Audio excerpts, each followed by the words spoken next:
Canada के अंदर लोग जो पहली सबसे बड़ी मेजर परचेस करते हैं वो होती है उनकी गाड़ी, राइट।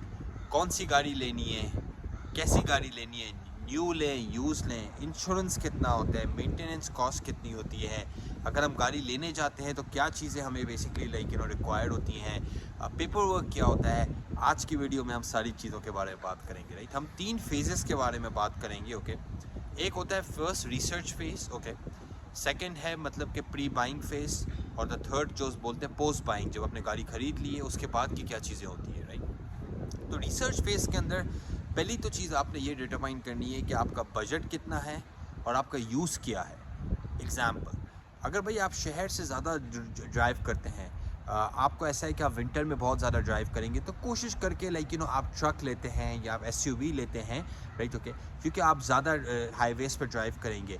लेट्स से कि आपकी ड्राइव सिटी के अंदर ही है और 10 मिनट में आपकी जॉब आ जाती है, 10 मिनट आपके बच्चों की स्कूल दूर है, आप ग्रोसरी भी करीब में ही करते हैं, तो कार आपके लिए परफेक्ट है, बिकॉज आपके लिए बड़ी गाड़ी लेने की आपको ज़रूरत नहीं है। और हो सकता है आपकी फैमिली बड़ी हो, राइट।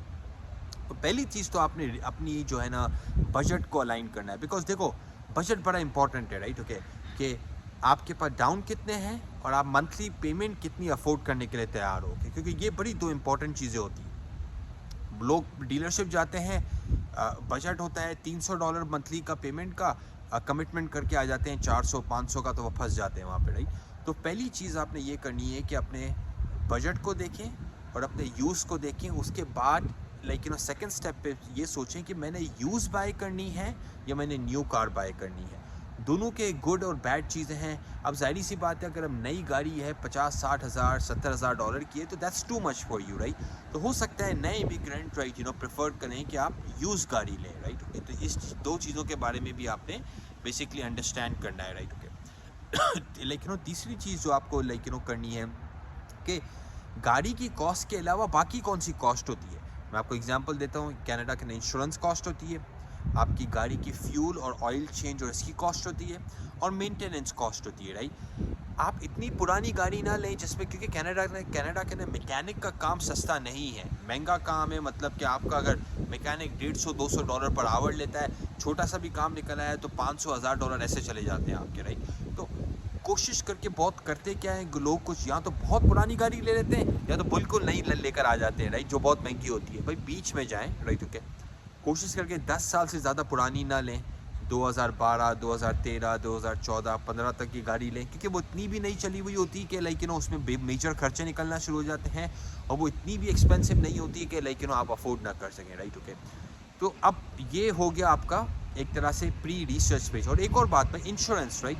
तो इंश्योरेंस गाड़ी लेने से पहले ही आप डिटरमाइन कर लें, बिकॉज इंश्योरेंस अगर आप गाड़ी लेने से पहले अगर आप लोग डिटरमाइन करते हो तो उसके लिए बहुत इंपॉर्टेंट है। बिकॉज क्यों इंपॉर्टेंट है इंश्योरेंस, बिकॉज आप गाड़ी ले रहे हो जाके, आपको अगर पता ही नहीं है कि भाई इंश्योरेंस की कॉस्ट कितनी होगी, राइट, ओके, तो भाई आपको मंथली बिल तो बढ़ना है ना।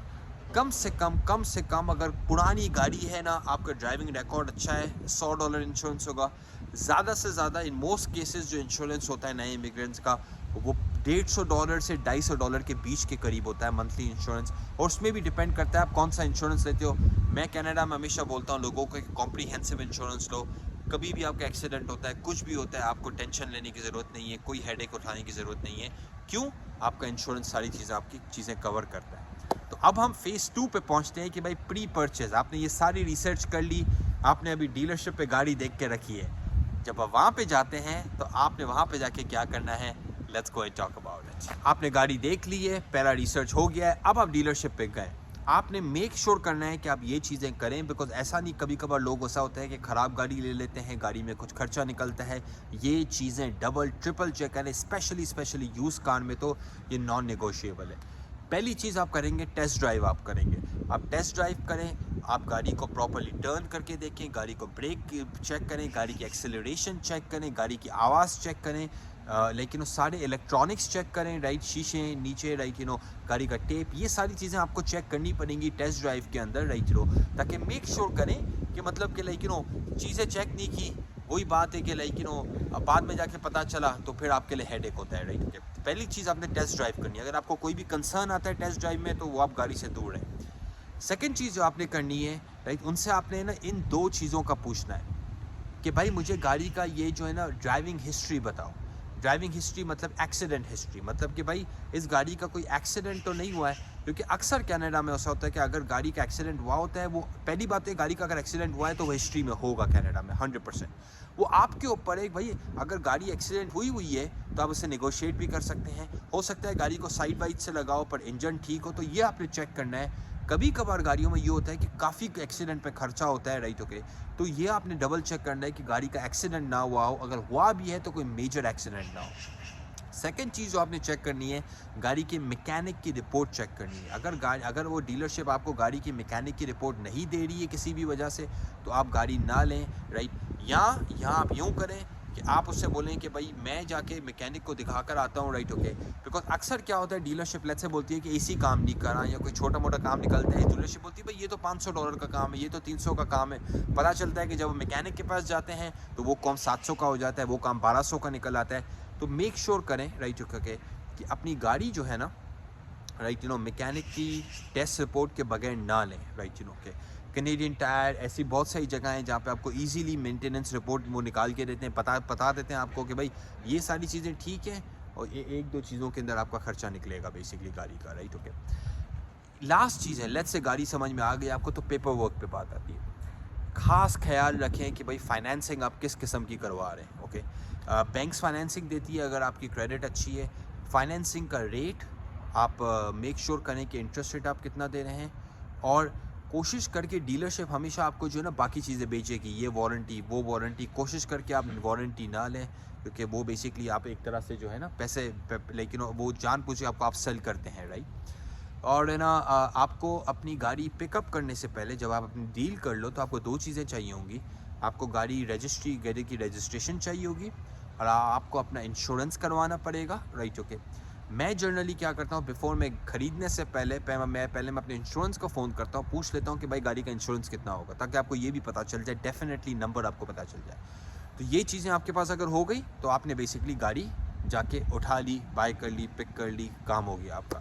अब लास्ट चीज़ है भाई, गाड़ी ले ली, राइट ओके, अभी क्या चीज़ें हैं राइट कनाडा में जिसमें आपको लेकिन एहतियात या ध्यान रखना पड़ेगा, right okay, once you are done with your purchasing basic. तो गाड़ी तो आपने ले ली अभी, राइट अब आपके पास 2 से 3 चीज़ें आपने थोड़ा सा ध्यान में रखनी है। कनाडा के अंदर विंटर मेंटेनेंस, आपके टायर का मेंटेनेंस आप रेगुलरली करवाइए, क्योंकि यहाँ पे रोड जब आइसी होते हैं तो आपके टायर ठीक होने चाहिए, वरना मसला होगा, फैमिली है, बहुत ख़तरनाक हो सकता है। तो विंटर मेंटेनेंस गाड़ी की कॉम्प्रोमाइज़ ना कीजिए, राइट ओके। सेकंड चीज़ जो मैं बोलूँ, गाड़ी की जो रेगुलर मेंटेनेंस है, राइट ओके, जो भी ऑयल चेंज हो गया, इंजन चेंज हो गया, उसका ध्यान रखें, क्योंकि वही बात है, गाड़ी ख़राब होगी, आपको आगे जाके दिक्कत होगी, तकलीफ़ होगी, ओके। आपको हर साल, राइट ओके, यहाँ आप रजिस्ट्री में जाके मल्टीपल साल की भी आपको लाइसेंस रिन्यूअल कराना पड़ेगा अपना, राइट ओके, अपना गाड़ी का जो number plate renewal registration, right. तो वो मल्टी ईयर की भी जाके आप 3 साल की भी करवा सकते हैं, तो वो कर लिया करें मोस्टली, ताकि आपको हर साल जाना नहीं पड़े, राइट। तो ये कुछ चीज़ें हैं कि आफ्टर द मार्केट, राइट आपकी मेंटेनेंस। अब अगर आपकी नई गाड़ी है ना, तो डीलरशिप कुछ चीज़ें लाइक कवर करती हैं वारंटी के अंदर, ओके। अगर आपकी गाड़ी नई नहीं है और अगर आप यूज़ गाड़ी लेते हैं, तो भी कनाडा में प्रोविंस टू प्रोविंस कुछ रूल्स हैं, मतलब कि लेट्स से कि आप गाड़ी लेके निकले और गाड़ी के अंदर ट्रांसमिशन में या मेजरली कोई मसला आ गया, और विद इन फर्स्ट 30 डेज, जैसे अल्बर्टा के अंदर डिफरेंट रूल्स है, ऑन्टारियो के अंदर डिफरेंट है, कि with in certain time frame वो डीलरशिप या तो आपको पैसे पूरे देगी, या तो आपको उसी पैसों की डिफरेंट गाड़ी लेके देगी, या डिफरेंट गाड़ी देगी, राइट। तो ये रूल्स एग्जिस्ट करते हैं ताकि आपको प्रोटेक्ट किया जाए। अगर ऐसा होता है कभी कभार आपने गाड़ी ली और पता चला कि इंजन का मसला है या ट्रांसमिशन का मसला है, जिसमें लंबा खर्चा निकलता है, राइट ओके। तो ये आज का एपिसोड था, कनाडा में आपकी जो पहली बड़ी परचेस होगी वो आपकी गाड़ी होगी, राइट ओके। और that's not a small purchase, right, for most of us that's a big purchase. तो ये कुछ टिप्स को आप फॉलो करें, चैनल को लाइक कीजिए, सब्सक्राइब कीजिए और शेयर कीजिए। Thank you so much.